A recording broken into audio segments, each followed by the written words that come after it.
The roar of the crowd echoed through the living room as the football hit the turf, but my heart was pounding for a different reason. I was sitting on the worn leather couch in Jake's house, my best friend since freshman year of college, but Jake wasn't there. It was just me and his dad, Mr. Thompson, who had invited me over to watch the big game. As he handed me a cold beer with a warm smile that lingered a second too long, I felt a spark I couldn't ignore, one that made me question everything I thought I knew about myself and the lines we weren't supposed to cross. My name is Alex Rivera, a 21-year-old junior at UCLA, studying environmental science with dreams of saving the planet one policy at a time. Jake Thompson and I bonded over late-night study sessions and shared frustrations about our conservative upbringings. His in a suburban LA neighborhood, mine in a tight-knit Latino family in San Diego. Jake's mom had passed away from cancer 5 years ago, leaving Mr. Thompson, David as he insisted I call him, to raise Jake and his younger sister alone. David was in his mid-40s, a high school history teacher with salt and pepper hair, broad shoulders from weekend hikes, and eyes that crinkled with genuine kindness. He was the kind of dad who coached Little League and volunteered at community events, the pillar of stability in a world that felt increasingly chaotic. That Sunday afternoon started innocently enough. Jake had bailed on the game to hang out with his girlfriend, Sarah, leaving me to fend for myself. "Come over anyway," David had texted. "I could use the company. Beer's on me." I hesitated, but the pull was there. Subtle conversations we'd had before, where he'd ask about my classes with real interest, or share stories from his own college days that made me feel seen in a way Jake never did. When I arrived, the house smelled of fresh popcorn and chili simmering on the stove. David greeted me at the door in a faded UCLA hoodie, his handshake firm but his touch electric. We settled in, the game unfolding on the massive flat screen. The Rams were up against the Chiefs, tensions high as the score seesawed. During commercials, we really talked. He asked about my family's expectations, how my parents pushed for a practical career while I chased ideals. "You're brave for following your passion, Alex," he said, his voice low and sincere. "Not many people your age have that conviction." I blushed, mumbling something about it being nothing special, but inside, his words lit a fire. I'd known I was gay since high school, but coming out in my cultural circle felt like signing up for exile. Jake knew, though. He was the first person I told, and he'd been cool about it, slapping my back and saying, "Dude, love who you love." As halftime hit, David got up to refill our snacks. I followed him to the kitchen, ostensibly to help, but really to escape the awkward silence in my own head. "You seem distracted," he observed, chopping onions for the chili with practiced ease. "Everything okay?" I leaned against the counter, watching his hands, strong, capable. "Yeah, just life stuff." He paused, setting the knife down. "You can talk to me, you know. I'm not just Jake's old man." There it was, that undercurrent pulling me in. We ended up sitting at the kitchen table, the game forgotten, sharing stories. He opened up about his wife's death, the loneliness that followed, how he'd thrown himself into work and kids to cope. "Sometimes I wonder if I'll ever feel that connection again," he admitted, his eyes meeting mine with an intensity that made my breath catch. By the time the game resumed, we were back on the couch, but closer now, our knees brushing accidentally, or was it? The Rams scored a touchdown, and in the excitement, David high-fived me, his hand lingering. My pulse raced. This couldn't be happening. He was straight, right? Married once, kids, the whole package. But the way he looked at me felt mutual. As the final whistle blew, the Rams victorious, he turned to me. "Thanks for coming over, Alex. This was nice." I nodded, swallowing hard. Yeah, it was. Walking to my car, I replayed every moment, the forbidden thrill mixing with guilt. What if Jake found out I was crushing on his dad? It was ridiculous, impossible. But deep down, I knew it wasn't just a crush. The next few days blurred in a haze of classes and avoidance. Jake texted about hanging out, but I made excuses, claiming midterms. Then, Wednesday night, my phone buzzed. David. "Hey, Alex. Enjoyed the game. Wanna grab coffee sometime? Just to chat." My fingers hovered over the keyboard. This was dangerous territory. Age gap, family ties, societal norms screaming no. But my heart said yes. I typed back, sure. When? We met at a quiet cafe near campus.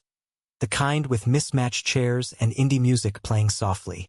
David arrived in jeans and a button-up, looking every bit the approachable professor. Over lattes, conversation flowed effortlessly. He shared his love for history, how teaching kids about past mistakes could prevent future ones. I talked about climate activism, my fears for the world my future kids might inherit, if I ever had them. You'd make a great dad, he said suddenly, his gaze steady. Patient, passionate. I laughed it off, but the compliment warmed me.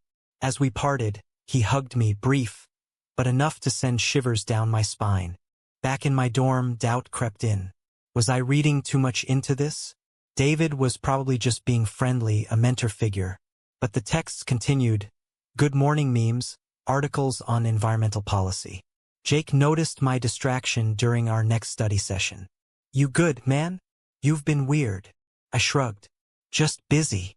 He eyed me suspiciously but let it drop. Then came the turning point.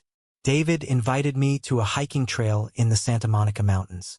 Clear your head, he said. I agreed, telling myself it was platonic. The trail was steep, the air crisp with eucalyptus. Halfway up, we stopped at a viewpoint overlooking the ocean. Beautiful, I murmured. He turned to me. Yeah, it is. But he wasn't looking at the view. In that moment, time stopped. He leaned in, hesitant, and our lips met, soft, questioning. I pulled back first, panic surging. David, we can't. Jake. He nodded, regret in his eyes. I know. I'm sorry. But as we hiked down in silence, the damage was done. The spark had ignited into flame. The days after the kiss were a whirlwind of confusion and longing. I avoided David's texts, burying myself in assignments and campus events. But every quiet moment brought back the memory. The taste of salt from the hike, the warmth of his breath. It wasn't just physical. It was the way he listened, understood my fears without judgment.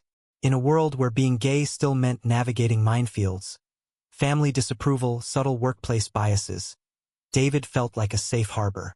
Yet he was forbidden fruit tied to my best friend. Jake, oblivious, dragged me to a party that Friday. The frat house thumped with bass, red cups littering every surface. Loosen up, Alex, he yelled over the music, shoving a drink into my hand.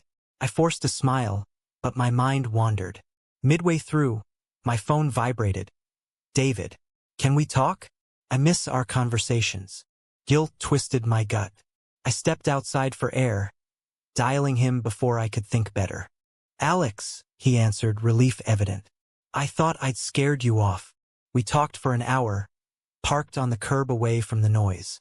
He apologized again, explaining his own turmoil. After Lisa died, I dated women, but it never felt right. Then you make me feel alive. His vulnerability cracked my resolve. Me too, I admitted. But what about Jake? Society? You're twice my age. He sighed. I don't have answers, but ignoring this feels wrong too. We decided to take it slow, meeting in secret. Coffee turned to dinners at out-of-the-way spots, hikes to secluded trails. Each encounter deepened the connection. David shared childhood stories from his small-town Ohio roots, where being different meant isolation. I suppressed a lot, he confessed one evening over pasta. Married young to fit in. I opened up about my parents' expectations. Marry a nice girl, have kids, uphold traditions. Coming out would break their hearts, I said. He squeezed my hand under the table. You deserve to be happy, Alex. We both do. But secrets breed tension. Jake started questioning my absences. You're always busy. Got a secret girlfriend? He teased during lunch. I laughed it off, but the lie burned. Worse, whispers at school. A classmate saw me with an older guy at a cafe. Sugar daddy? They joked. I brushed it aside, but the stigma stung. Age gap relationships, especially gay ones, invited judgment. Society loved to label predator, opportunist. Was I using David for stability? Was he reliving youth through me? Doubts nagged, but his gentle reassurances quieted them. One weekend, David invited me to his cabin in Big Bear, Jake away at Sarah's family reunion. Just to relax, he promised. The drive up was scenic, snow-dusted pines lining the road. The cabin was cozy, wood-burning stove crackling. We cooked together, laughed over burnt marshmallows. That night, curled on the couch watching old movies, he held me. No more than that, just comfort, intimacy without pressure. "This feels right," I whispered. He kissed my forehead. "It does." Returning to reality hit hard. Monday, Jake confronted me in our dorm lounge. "Dude, Sarah saw you leaving a restaurant with my dad last week. What's going on?" My stomach dropped. I stammered. "Just advice. Career stuff." He narrowed his eyes. "Don't bullshit me, Alex. You're my best friend." The accusation hung heavy. I denied everything, but seeds of doubt were planted. As weeks passed, our relationship evolved amidst growing risks. David's sister visited, eyeing me suspiciously during a casual dinner at their house. "You're spending a lot of time with Alex," she noted. He deflected, but tension simmered. Social conflicts amplified. A local news story about a teacher fired for being gay in a conservative district made David paranoid. "What if the school board finds out?" he worried. I faced my own battles, friends assuming I was single, setting me up on blind dates I declined, leading to questions. The first major clash came at a family barbecue. Jake insisted I come. David would be there. The backyard buzzed with relatives, grill smoke wafting. I kept distance, but stolen glances betrayed us. During a volleyball game, David and I ended up on the same team, our high-fives charged. Jake watched, frowning. Later, alone in the kitchen, David pulled me into a quick embrace. "I can't do this hiding forever," he murmured. "Me neither," I replied, but fear held us back. That night, Jake texted, "We need to talk. Tomorrow." Panic set in. Had he pieced it together? I confided in David, who urged honesty. "He's your friend. Our son, wait, my son." The slip highlighted the absurdity. As I lay awake, emotions warred. Love versus loyalty, desire versus duty. The high was addictive, but the fall loomed. The meeting with Jake was at a park bench overlooking the LA skyline. He arrived looking pissed. "Spill it, Alex. Are you and my dad?" I froze, then nodded. His face crumpled, shock, betrayal. "How could you? He's my father. You're like a brother to me." He stormed off, leaving me shattered. David called later, voice breaking. "He knows. What have we done?" Reconciliation seemed impossible. Jake ignored my calls, blocked me on social media. David faced his wrath at home, arguments echoing through the house. "You're disgusting," Jake yelled once, words that cut deep. Society's shadows loomed. Friends distanced themselves when rumors spread, labeling our love as inappropriate. Was it? The age difference fueled debates. Consent versus power imbalance. In LGBTQ circles, some supported, others condemned, citing family disruption. Yet, amidst the storm, David and I clung together. Late-night drives, honest talks about rebuilding. "I love you," he said one evening in a motel room, our temporary refuge. It was the first time. Tears stung my eyes. "I love you too." But love alone couldn't erase the pain we'd caused. The fallout from Jake's discovery rippled through our lives like a stone in still water.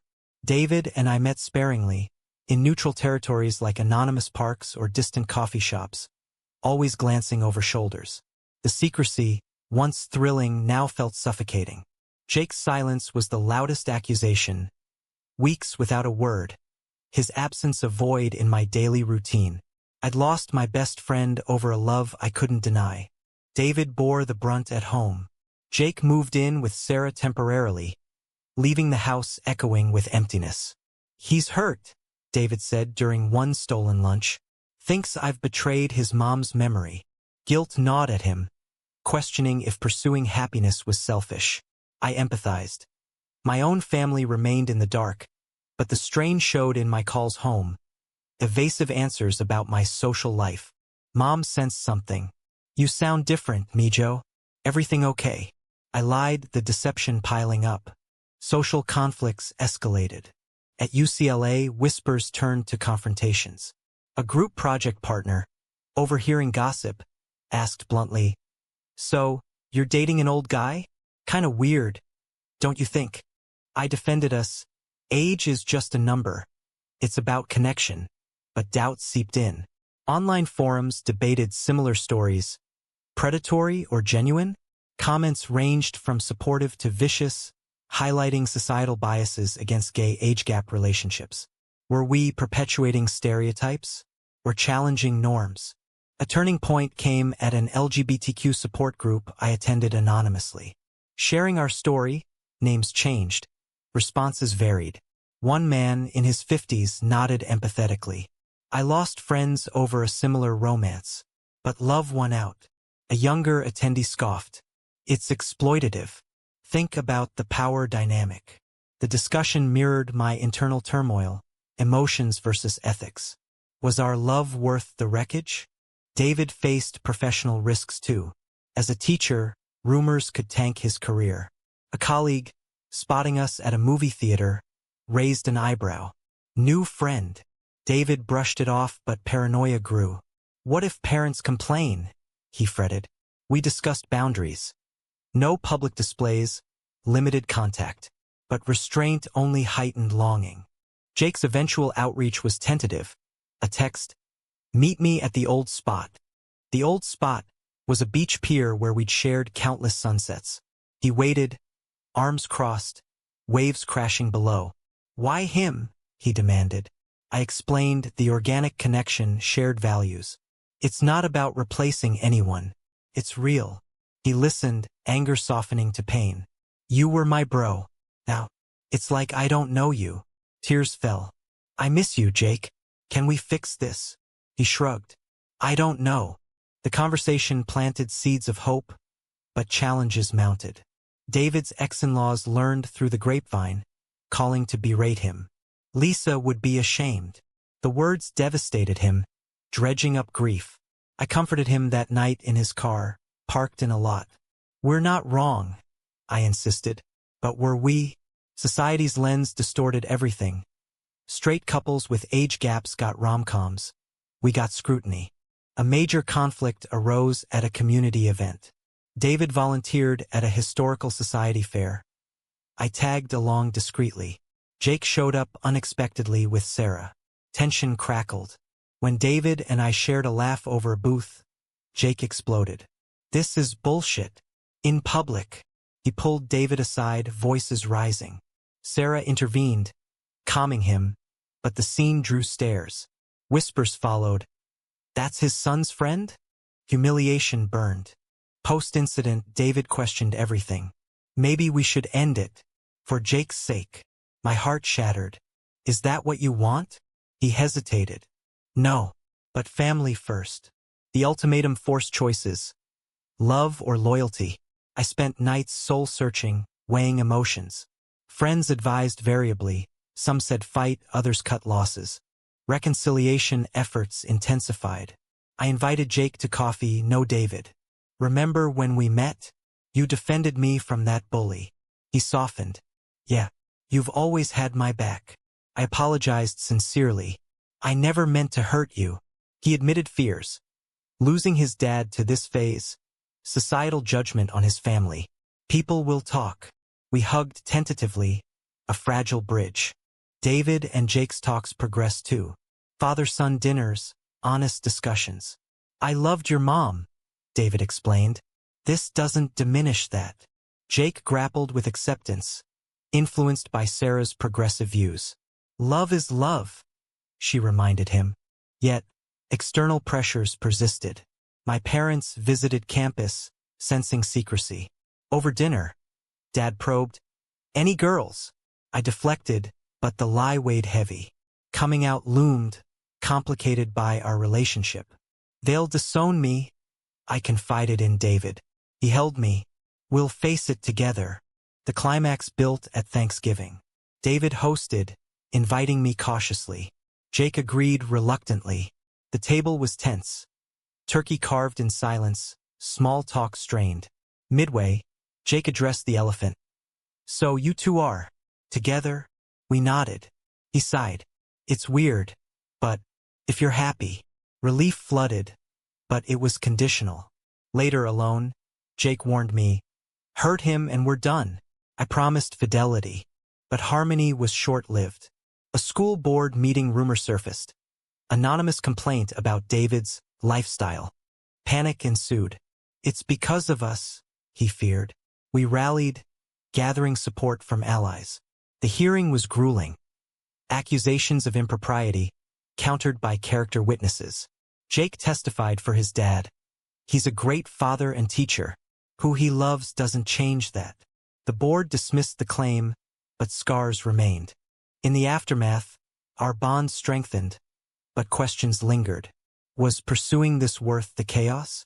Society's evolving acceptance clashed with lingering prejudices. Emotions peaked in quiet moments, David's hand in mine, affirming choices made. With the school board ordeal behind us, a fragile normalcy settled. David and I navigated our relationship openly within limits, mindful of ripple effects. Jake's acceptance grew, though awkwardness lingered. Double dates with Sarah felt forced, but progress was progress. "You're good for him," Jake admitted once over beers. "Dad smiles more." The compliment mended fissures, but societal undercurrents persisted. My coming out to family became inevitable. Over Christmas break in San Diego, I sat my parents down. "I'm gay," I blurted, heart hammering. Mom's eyes widened. Dad frowned. "And I'm seeing someone older." "Jake's dad." Silence exploded into questions. "How long? Is he using you?" Tears flowed. Mom's disappointment in lost grandkids. Dad's cultural pride wounded. "We raised you better." I defended our love. Mutual respect. Shared dreams. They didn't disown me, but distance grew. Strained calls. Avoided visits. The pain was acute, choices haunting. Back in LA, David supported me through it. "Give them time," he soothed. But his own doubts resurfaced. "Am I holding you back? You should be with someone your age," exploring. The age gap, once irrelevant, now amplified insecurities. Friends echoed, "You'll want kids, he already has them." Debates raged internally. Was this sustainable? A heated argument erupted one evening. Over dinner, David suggested a break. "For your sake." Anger flared. "Don't decide for me. This is us against the world." He countered. "But at what cost? Your family? Jake's comfort." Tears streamed. Love means sacrifice, but not erasure. We reconciled in embraces, but cracks showed. External conflicts compounded. At an environmental rally I organized, a heckler shouted slurs, targeting our relationship after a local blog post exposed it. Pervert teacher and his boy toy. Security intervened, but the vitriol shook us. LGBTQ advocacy groups reached out, turning our story into a cause. Panels on ageism in queer communities. "Your visibility matters," a organizer said, but publicity invited trolls. Online harassment, threats. David worried for my safety, I for his job. Jake stepped up, defending us publicly on social media. "My dad's happy. Back off." His post went viral, sparking debates. Family betrayal or modern love? Comments divided, support from progressives, condemnation from traditionalists. The controversy strained Jake's relationship with Sarah's conservative parents, who disapproved. "Choose sides," they pressured. Jake stood firm, but resentment built. "This affects everyone," he confided. High drama peaked at a wedding, Sarah's cousins. We attended as a unit. David, Jake, Sarah, me. Whispers followed, relatives judging. During toasts, a drunk uncle cornered David. "Stealing your son's friend? Classy." Fists clenched, but David remained composed. Later, Jake pulled me aside. "This shit never ends. Is it worth it?" His question mirrored mine. Post-wedding, exhaustion set in. David and I escaped to the cabin, seeking solace. Amidst snowfalls, we bared souls. I can't imagine life without you, he confessed. But the world's not kind. I proposed therapy, couples counseling for us, family sessions with Jake. We fight together. He agreed, hope flickering. Therapy unearthed layers. David's grief masking fears of abandonment. My youth craving stability. Jake joined sessions, voicing betrayals. I felt replaced. Revelations healed. Understanding bridged gaps. Society's role emerged. Internalized homophobia amplifying issues. Yet, a final twist loomed. David's promotion offer came, with relocation to San Francisco. Better pay, progressive district. Excitement mixed with dread. What about us? I asked. Long distance? Uproot my studies? Choices loomed. Follow love or pursue independence. Discussions turned tense. Jake weighed in. Go, Dad. Alex can visit. But selfishness surfaced. Jake wanting normalcy, me fearing loss. Don't leave, I pleaded. David wavered. Career versus heart. The decision crystallized during a storm-bound night at the cabin. Power out, candles flickering, we talked till dawn. I'll stay, he decided. You're my future. Relief washed over, but sacrifices registered. Missed opportunities, lingering resentments. As spring bloomed, equilibrium returned. Family ties mended slowly. My parents invited David for dinner, awkward but earnest. Jake and I rebuilt friendship over games, banter easing. Society's gaze softened with time, our story fading from headlines. But reflections persisted. Had we navigated ethically? Emotions guided, but choices impacted many. In quiet moments, doubts whispered. Right or reckless? Stability finally took root as summer approached, our lives intertwining with cautious optimism. David turned down the promotion, prioritizing us, a choice that deepened my commitment. We moved in together, a modest apartment in Westwood, neutral ground away from family homes. Jake helped with the boxes, his grunts masking reluctant approval. Don't make me regret this, he joked, slapping my back. The gesture felt like forgiveness, hard-won but genuine. Daily life normalized. Shared mornings over coffee, evenings debating history and ecology. Intimacy grew from emotional depths, conversations that healed old wounds. David's stability grounded my ambitions. My energy invigorated his routine. Yet, societal echoes lingered. At a pride parade, we marched hand in hand, cheers mingling with occasional boos. Age doesn't define love. A banner read, resonating deeply. Family integrations progressed. My parents visited, conversations evolving from tense to tentative. He treats you well? Mom asked David directly. With all my heart, he replied. Dad nodded, cultural barriers cracking. Jake's sister, Emily, adapted quickest, teen curiosity turning to allyship. You guys are cute, she teased. Professional hurdles eased too. David's school embraced diversity training post-scandal, his role pivotal. I interned at an environmental NGO, advocating policies with newfound confidence. Our story inspired quietly, mentoring young queer folks facing similar dilemmas. But closure demanded confronting lingering conflicts. A family therapy breakthrough. Jake admitted jealousy. I lost Mom. Now sharing Dad feels like loss. David reassured. You're always first. Bonds strengthened, choices validated. As the year closed, a proposal loomed. Not marriage, but commitment. Over a hike, David knelt. Will you build a life with me? Tears flowed. Yes. The moment, private and profound, symbolized triumph over trials. Reflecting, our journey highlighted love's complexities. Defying norms, navigating prejudices, balancing self and others. Emotions drove us. Logic tempered. Society evolved, but debates endured. Was it right to pursue a love that upended lives? Or should forbidden sparks remain unlit?